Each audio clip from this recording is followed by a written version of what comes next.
Sebelum kita lanjut ke videonya, saya ngasih sebuah sekuritas yang ada fitur trailing stop terbaik, teman-teman. Nah, ini adalah MNC Sekuritas. Nah, cara setting trailing stopnya seperti ini, teman-teman ya. Jadi misalnya saham GTRA, terus kita bisa pilih namanya high price, ini yang suka saya pakai. Terus Mas Bro persentasenya bisa diganti-ganti. Misalnya 1, 2, 5, terserah lah. Pokoknya misalnya saya pakai 2%. Terus di sini kuantitasnya adalah jumlah teman-teman yang mau dijual lotnya. Tanggalnya diperhatikan, ini tanggal 4. Oke, kita confirm sell. Nah, artinya apa di sini? Jadi saham GTRA akan terjual jika harganya itu turun 2% dari harga tertinggi. Nah, ini enak banget teman-teman ya. Jadi istilahnya nggak usah mantau pun, nanti saham ini akan kejual secara otomatis. Nah, bagi teman-teman mau buka MNC Sekuritas, ada promo sekarang, deposit hanya 100.000. Nanti teman-teman akan gabung di grup salesnya. Kalau misalnya teman-teman pengen belajar gimana cara pakai MNC Sekuritas ini secara menyeluruh, Mas Bro bisa chatting aja di grupnya. Assalamualaikum Mas Bro, yang mulai kita di Fajar Daily, dan kali ini kita bahas ini teman-teman ya, yaitu Cepin Bang, bahas Cepin Bang. Oke, kita akan bahas saham Cepin atau Carun Pokpan. Nah, Carun Pokpan adalah salah satu perusahaan ayam ya, pakan ternak sebenarnya intinya, itu perusahaan pakan ternak terbesar di dunia ya, salah satu terbesar yang di dunia gitu ya. Nggak hanya di Indonesia doang, tapi terbesar di dunia juga termasuknya.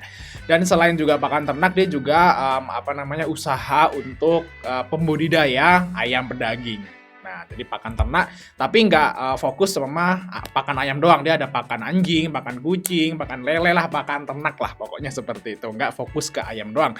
Jadi istilahnya ini adalah market leader ya, atau perusahaan market leader yang istilahnya mensuplai pakan ternak di Indonesia. Inilah pemimpinnya atau market leadernya ya, nggak hanya di Indonesia tapi di dunia juga. Oke ya, sebelum kita bahas tentang Carun Pokpan ya, kita udah tahu nih dia bergerak di bidang apa. Selanjutnya kita harus tahu nih, Carun Pokpan itu perusahaan milik siapa. Nah, ternyata Carun Pokpan itu bukan perusahaan istilahnya punya orang Indonesia. Ternyata pemilik dari Cepin itu adalah orang Thailand, yaitu keluarga Charavanon. Yaitu adalah salah satu keluarga terkaya di Thailand. Nah, karena kita bahas tentang orang Thailand, kita juga akan menyinggung tentang lagu-lagu Thailand yang sangat indah tersebut ya guys ya. Kita akan kasih share info. Ini adalah salah satu lagu Thailand favorit saya nih. Langsung aja guys, kita joget dulu ya. Kalauล็อกต้องแต่งชอบพรสัก200,000ผมได้น้ำเบอร์200,000ได้ดอกเบี้ยเป็นของแถมผมบ้านแหอยู่กลางแดดบ้านจังใดก็บ่แตกผมเมื่อบ้านยามฝนแลงบ้านสุดท้าย. Oke, setelah kita dengerin lagu Thailand tersebut, nah kita jadi semangat nih guys ya. Kita akan bahas tentang Cepin nih, gimana prospek ke depannya tentunya. Oke, kita langsung lihat chartnya dulu ya guys ya. Di sini kita lihat Cepin, ini udah bisa dibilang ini hancur ya. Drop parah. Ini bisa dibilang udah mau mendekati harga-harga pandemi. Dan kalau kita lihat di sini teman-teman, chart Carun Pokpan ini udah hampir ya, atau udah mencapai supportnya, bottomnya di tahun 2019. Kalau kita lihat di bottomnya pandemi itu di harga 4.000. Kalau di bottomnya 2019 itu di 4.300 dan sekarang posisinya di 4.400. Nah, kalau kita lihat di sini teman-teman, lihat chartnya, ini sepertinya bentar lagi Cepin ini udah mau mencapai batasnya. Kalau bagi teman-teman yang suruh ngebahas Cepin ini, ya posisinya kan biasanya kalau yang suruh bahas tuh posisinya nyangkut. Kalau udah nyangkut, ya di Cepin ini, kalau Mas Bro mau berpikir CL sekarang, itu udah telat. Ini udah istilahnya udah mau nyampe batasnya dia turun. Jadi udah telat. Kalau mau CL ya harusnya di 5.000 lah atau 4.900. Nah itu sekarang udah drop seperti ini. Ya ini kalau menurut saya ini saatnya beli lagi. Nah coba akan kita bahas saja teman-teman ya. Untuk Carun Pokpan. Nah ini adalah jawaban kenapa Cepin itu bisa turun. Padahal ini adalah perusahaan pakan ternak terbesar juga di Indonesia, bahkan di dunia gitu ya. Nah karena ini teman-teman yaitu dari profit. Nah, kalau kita lihat di sini, profit Carun Pokpan ini turun lumayan dalam ya. Turun lumayan dalam. Jadi, profitnya itu dari 3,6 T jadi 2,9. Berarti kan turun lumayan kan? Turun misalnya 700 miliaran. Ini termasuk lumayan dalam. Karena ini udah ini udah 2T-an, itu ya hampir sama kayak tahun 2016 dan tahun 2017. Artinya balik ke masa lalu guys. Profitnya guys ya. Di sini kalau kita lihat harga dari Charon Pokpan ya saat profitnya itu 2T-an, ya 2T-an itu sekitaran 3.000-an. 3.000-an. Tapi apakah Charon Pokpan ini akan ke 3.000? Kalau menurut saya sih enggak mungkin. Kenapa? Karena beda caps.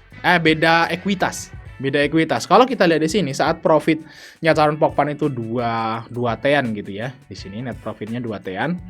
Itu kita lihat ekuitas dari Charon Pokpan itu sekitaran 15T. 15T. Di sini juga 14T, 15T. Dan sekarang untuk ekuitasnya itu adalah 26T. Artinya udah hampir 2 kali lipat saat ini. Dan kalau ke angka 3.000 itu kayaknya mustahil banget. Kalau dia ke angka 3.000 berarti sangat murah si Charon Pokpan. Nah, ini kita asumsikan ya bahwa Charon Pokpan itu memang ada sedikit istilahnya mungkin kalau menurut saya guys ya, kenapa Charon Pokpan ini profitnya turun itu karena memang bahan baku pakannya itu yang naik, bukan penjualannya yang turun. Nah, kalau penjualannya ini kayaknya juga masih standar-standar aja sih sebenarnya ya, turun-turun dikit ya. Cuman net profitnya ini agak turun lumayan itu karena memang bahan bakunya teman-teman ya, bahan baku pembuatan pakan kan, pakan ternak itu kan pakai jagung dedek ya nggak tahu lah, pokoknya bahan bakunya itu memang lagi naik, jadi bebannya harga pokok pembeliannya atau HPP-nya memang naik, jadi profitnya jadi tertekan. Seperti itu teman-teman ya, kalau menurut saya. Nah, kalau seperti itu ya tentu aja di masa yang akan datang itu akan balik lagi, karena saya nggak nemuin juga masalah yang terjadi di perusahaan ini ya, nggak ada masalah gitu, memang fix kayaknya sih bahan baku yang naik. Dan karena nggak ada masalah, tentu aja saham yang seperti ini, saham market leader, nggak ada masalah ya. Dan pemiliknya juga nggak ada masalah di pemilik. Misalnya pemiliknya itu kena kasus apa itu kayaknya nggak ada di sini. Keluarga Jaravaron juga aman-aman aja gitu ya. Ya kayaknya sih ini juga bakal balik naik mas bro. Jadi kalau teman-teman yang istilahnya itu nyangkut, nah tunggu dulu, jangan AVG, tapi juga jangan CL ya. Siapin duit nanti buat tambah muatan. Si Cepin ini harusnya sih nggak lama ini bakal mantul karena udah turun lumayan dalam ya. Dan Charon Pokpan ini juga bagi dividen kok, beda sama Wika.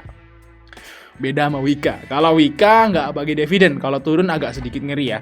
Kalau Charon Pokpan ini turun malah kalau menurut saya sih kesempatan buat beli. Nah, kalau kita lihat di sini memang ROE-nya turun ya teman-teman ya. Waktu itu Charon itu sempat nyentuh ke harga 6.000-an. Itu saat return of equity-nya tuh 16%, 17% tuh harganya 6.000-an. Dan sekarang itu harganya turun karena ROE-nya turun. Nah, kalau perusahaan yang seperti ini market leader itu Mas Bro perlu perhatikan return of equity-nya.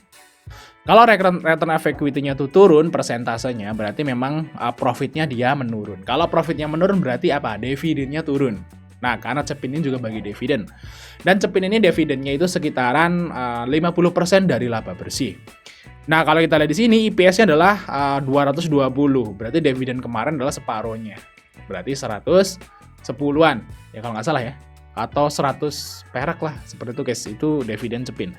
Nah, kalau sekarang itu dividen Cepin berapa nih guys ya? 178 dibagi 2. Ya, 178 dibagi 2. Ya, sekitaran 80 teman-teman. Itu dividen Cepin. Jadi turun lumayan dalam. Turun 20% dari dividen tahun lalu kalau Cepin mau bagi dividen. Dan di sini dividen Cepin itu sekitaran bulan Juni ya. Makanya udah bisa dipastikan karena profit kuartal 4-nya turun, udah bisa dipastikan bahwa dividennya lebih kecil daripada tahun lalu.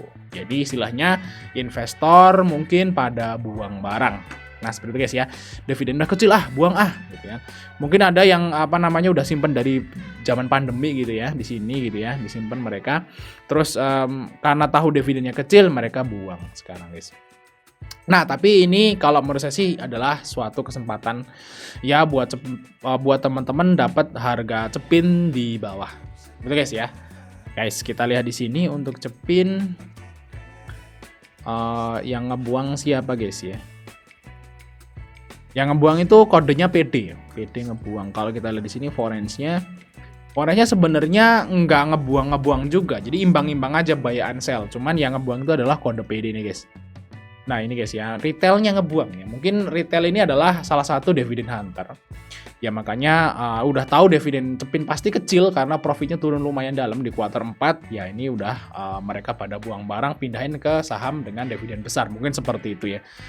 Jadi nggak ada masalah sebenarnya Cepin ini. Kalau teman-teman sabar sih harusnya balik lagi ke 5.000. Nah tunggu aja nih.